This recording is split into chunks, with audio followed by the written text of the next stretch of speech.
Good afternoon, everyone. I'm so excited. We have some live people here. Sasha, are we good to start? Yes, we are. Thank you very much. I'll begin. My name is Dr. Mary Donohue. I am a digital psychologist and CEO of the Digital Wellness Center. I am so excited to be sharing these healthy tips with you based on my book, Message Received, which Pam is nice enough to let me talk about, which I normally don't get an opportunity to do. This book is based on personal experience and my own research with now over 34,000 people. It's a rolling research project and we're constantly updating it. My own experience was quite simply, I was hit by a car and the person was allegedly texting while driving. And as you know, it's very hard for people to do more than one thing or the other, but particularly texting and driving. And the irony of it all is I was running a business that was based in technology. And technology is what stopped me from operating my business because I had a severe concussion. And what I discovered with a discussion, you may want to mute. I can hear a few people chatting, and I'm wondering, Sasha, if we should mute people just for now. Thank you. And when I got back to my computer, the interesting part was I couldn't see the messages in the emails. I could see the words, but I couldn't understand the context. If you've ever had a concussion, you'll know what I'm talking about. I couldn't remember my own research. I couldn't remember a lot of things. And when I was in person, I was much better than when I was on digital. And as a leader in my organization, this was a big problem for me personally. I couldn't understand what was going on digitally. And COVID happened during all this. And it was really interesting because originally I started Generations because of a man called Jabal Floyd, who challenged me at Walmart to help Walmart understand why people weren't connecting in the same way. And we know today that we're all facing this challenge. It's like we all have a bit of a digital concussion. It's hard to begin to understand how to give feedback effectively in today's rapidly changing landscape for a number of different reasons. And technology is just one of those reasons. And that's why I wrote the book. Because what I discovered in researching 34,000 people, and we collect quantitative and qualitative data, we have over a 20% response rate when we send out a questionnaire, which is unheard of. But what we know is people are struggling. The traditional methodologies of running companies and running bureaucracies and running brand new startups like mine are changing. When I go to venture capitalists, we begin to see the difference. Oh, thank you. Let me just go into a different slideshow then. I'll just show you my slides if that works. Does that clearer? I know somebody was having problems seeing the slides.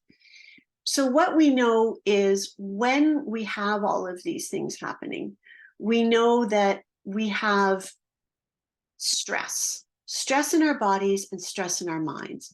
And when we look at stress, what most people don't realize, and I'm going to be talking about this at the conference more, is that stress is generated by us.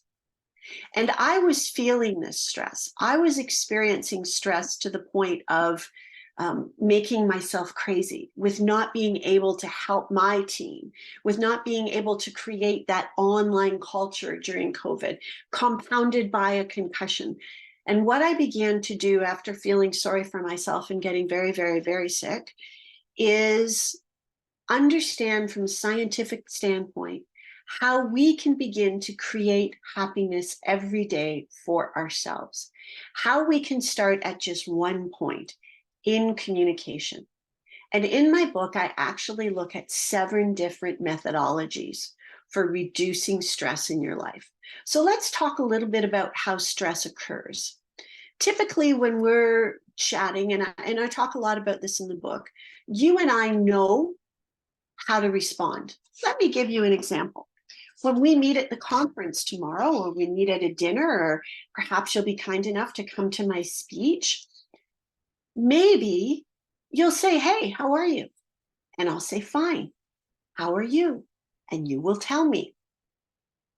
And we will, no matter what's going on, know how to respond to that. You will know I am not going to give you a full rundown of actually how I am. If I have sciatica, if I have arthritis, if I have a headache, if I'm having the best day of my entire life, I'm typically going to say good, great, fabulous, or I'm a little tired. And that's okay because we know how to respond. We've learned that from our parents. So the information goes in here and then it goes to our mammalian brain. And our mammalian brain says, this is how you have to respond. But what's interesting is during COVID, we started a test and we worked with teams and we sent them all an email. And the first email was, "Hi, how are you?" And people ignored that email. It went to trash because people receive over 115 emails every single day. They're exhausted. If the more senior you are in an organization, you can receive, some of my clients receive up to 690 emails a day. Is that you? Does email exhaust you? As you're going to learn, email is a weakness of mine. It's like kryptonite. It's like my kryptonite to Superman.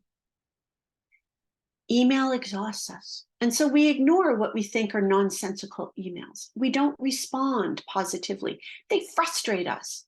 Typically, people said after getting that email from myself or Mohammed was, "Whatever, like, why are you bugging me? I get too many emails."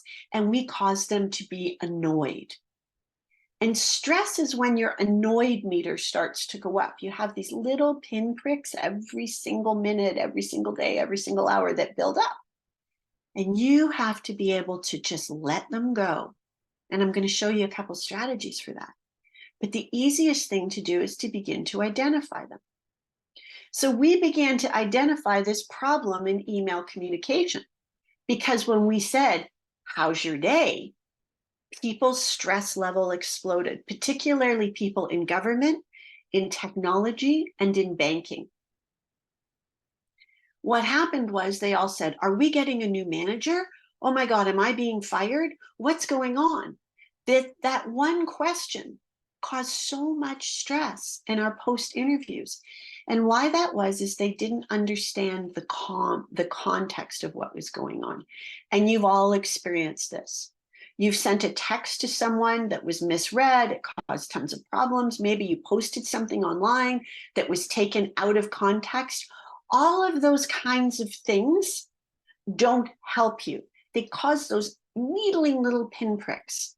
So my book, Message Received, was designed to help you begin to stop these things, to begin to help you live the life you want to live in this hybrid world we're living. And it actually gives you patterns, sentence structures, pictures, ways of running meetings, games, and research that helps you be your best self every single day. It's like the Digital Wellness Center in a book. But what we primarily try to do is get rid of all of those little annoying things that stop you from being your best self. Because believe it or not, 80% of us, according to the American Psychological Association, are just like I was post-concussion. We're struggling, we're exhausted, we're on the brink of burnout.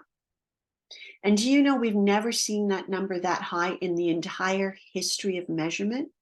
And I'd like to propose a theory right now, a theory I've been spending a lot of time on, a theory that caused me to start the Digital Wellness Center. It's all connected to the way we're living our life on digital currently. So what we're going to do is show you today a couple of strategies in the next 20 minutes to elevate your life and become a master and an influencer. So let's get started.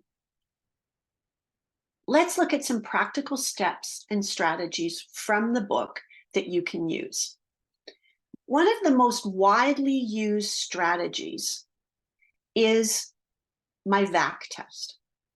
I created this way back when, 2014, when we were beginning to see a bit of a problem in communication.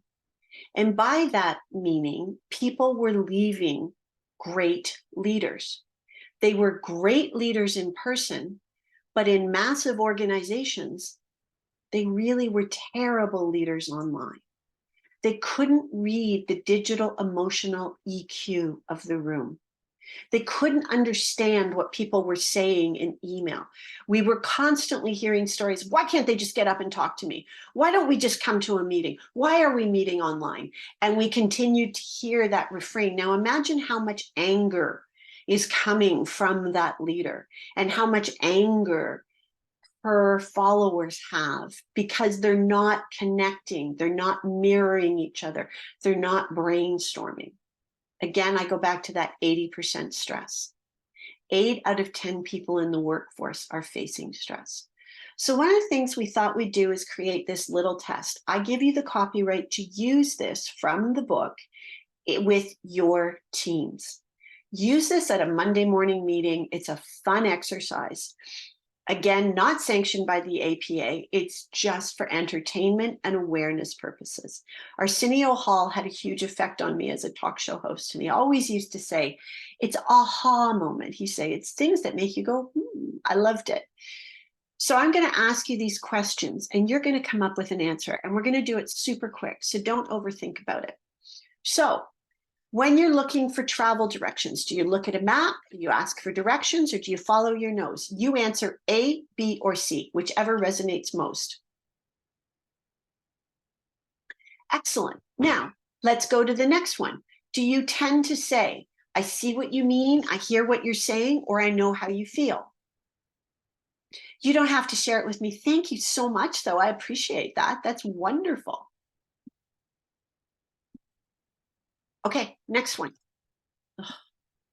Zoom, you're giving me problems today.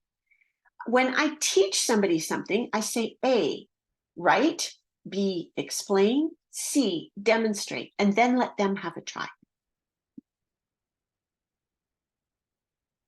I tend to say, watch how I do it, listen to me explain, or you have a try, you have a go. When I'm choosing a new car, I A, read the reviews, B, discuss with friends, C, test what I drive. I, again, tend to say, show me, tell me, let me try. Now, this is about you. I tend to say, show me, tell me, let me try. I remember things best, so think about studying or being in a meeting by writing notes, saying them aloud, or doing and practicing activities, or imagining it being done. A, B, or C.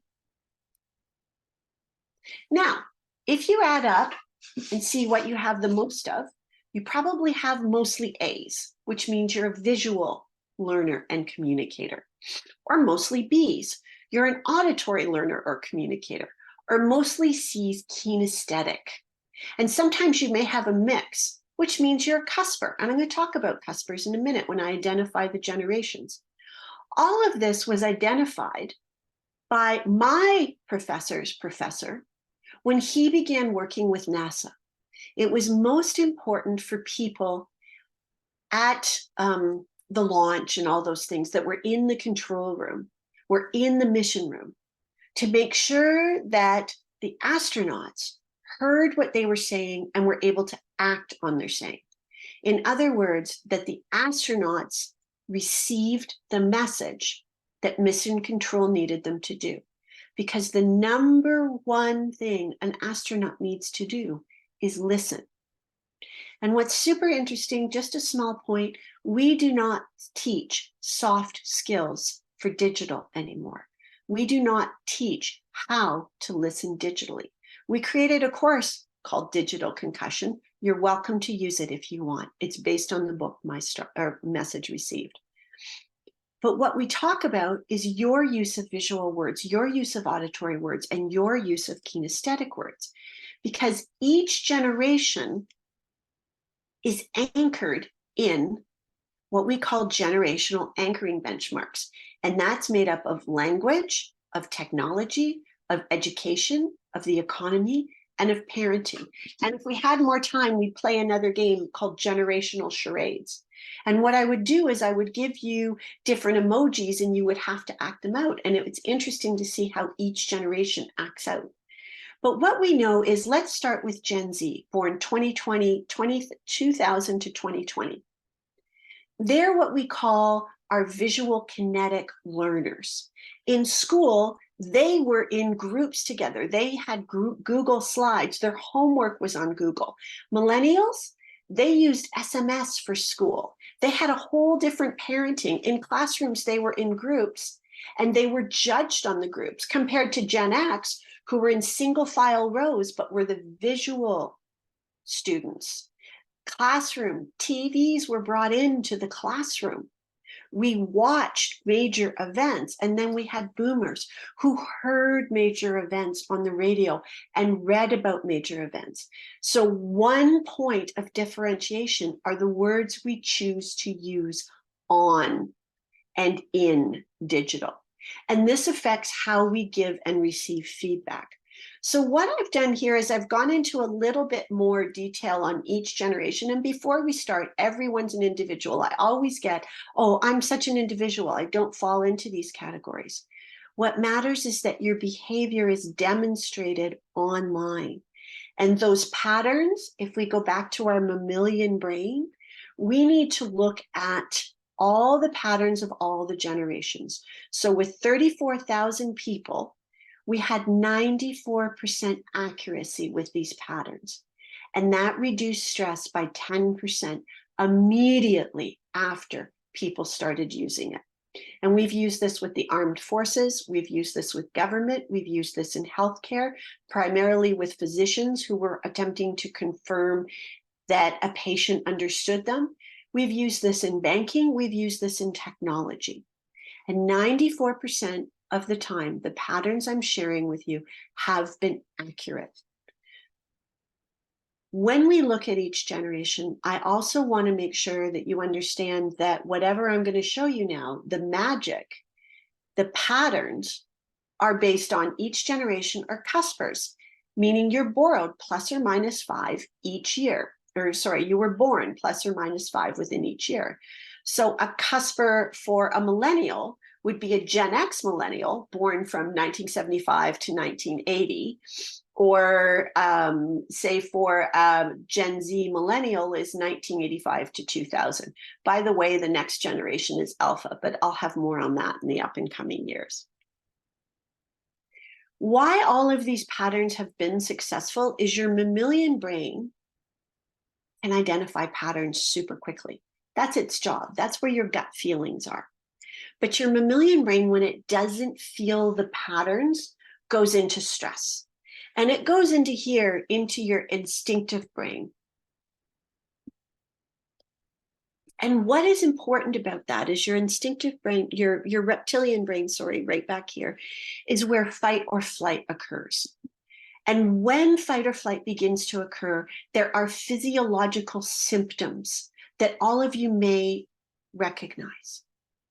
In my case, it was an increased heart rate. In my case, it was headaches. In my case, it was not wanting to eat. It was digestive. That was stress for me. That was the articulation of stress. And other people we have studied, it's been a feeling of exhaustion. It's been overeating. It's been a lack of exercise. It's been a tightness in the shoulders. It's been tightness in legs. It's also resulted in heart attacks for people that are as young as 40. Because we can't categorize. Our brain is information in, quick response. Information in, don't know. Information for the pattern, search for the pattern, give the response, everything's good. No pattern, no response, we go into our reptilian brain. If we don't know it, we are going to have to fight or flight. That's what generalization category is. It's like a zip file for your brain, and we want to train your mammalian brain. So what I've done here is I've begun to give you a little bit more on each generation in depth. In the book, I have full chapters on this. You're more than welcome to use it. But what's really important to understand is the first line of each one of those responses. Because of the way boomers were educated, very, very strict. Teachers were dressed, it was Mr. or Mrs. There were tests. You were taught grammar, you were taught philosophy, you were taught debate, but you were also penalized if you missed school. There was a truant officer. There were often violent consequences for misdeeds. So what we know with boomers is when we go through with them, we want to use auditory words. Every single boomer I know can tell you where they were when they heard JFK was murdered. And so words that work best with boomers, I want to give you some words to reduce stress in a conversation. So Gen X, if you're managing up. Millennials, if you're managing up. Gen Z, if you're managing up. You want to use words like hear, listen, one-to-one, tell me. Phrases, what is your opinion based on your experience? And do's and don'ts, not giving them the opportunity to discuss. They love to discuss. That's how they grew up. Here's a typical feedback loop for talking to boomers. Here's an example of their email preference. Look at how formal it is. Here's an example of Gen Xers. Now, Gen Xers were on computers by the end of 12 at the oldest. They're very visual in how they explain things. Words and phrases are focus, diagrams, snapshot, things that you get them if you're, again, managing up, across, or down. Help me picture, what is our strategy? What is your perspective? When you send the message in the way the receiver can understand it, the message is sent and you don't have to repeat yourself. Do you know the average email trail currently is 8 emails to get understood? How exhausting is that? No wonder we're all 80% stressed. Let's look a little bit now at millennials. Here's an email. Millennials are kinesthetic learners. That means they're actively involved in how they learn. When we look at how learners learn, when we look at how millennials learn, they learn together, create groups. Words that work with millennials, and I'm just going to give you that slide here too, are socialize, pull some strings, make contact. What do you think? How can we adopt? Because millennials were the first students at a young age to have their parents and teachers ask them, what do you think? It was built on the self-esteem principles that were introduced in education in the 1980s and were introduced in parenting in the 1980s. It was a direct change from punishment to Gen X and to boomers. So when we get into triggers, as we do for productivity, we have to understand what those triggers were. I want to just give you these slides so you can keep this presentation. Here's a feedback loop of what I just said and an email preference for what I said. And finally, we get to Gen Zs. This is the first generation who uses phones not to talk, but to share, but to communicate. They love FaceTime. They're a very visual generation. It's very hard for a Gen Z to do a presentation like this when they can't see anyone. They don't share their successes in the same way, but they want to engage and learn from you. They are very much the generation that is learning is a reward. Being with someone is a reward because they were the generation that was frozen out with lockdowns in their schools and lockout with COVID. Words that work with them are feel good, have a plan. These are words that reduce their stress and make them more productive. Again, here's the feedback loop. Here's the email preferences.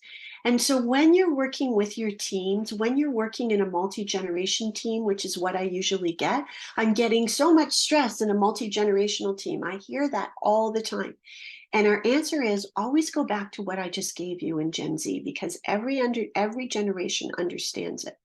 And then when you're in one-to-one feedback or accepting feedback, again, I give you exact examples and words and phrases in the book to use to reduce your stress and to reduce others.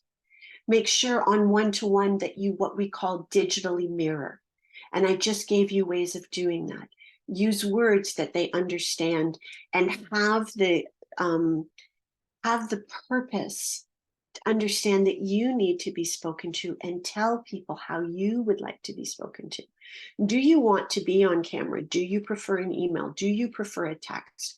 How is your preference? And use the VAC test to show them that. The whole goal of communication is to send a message and ensure that message is received.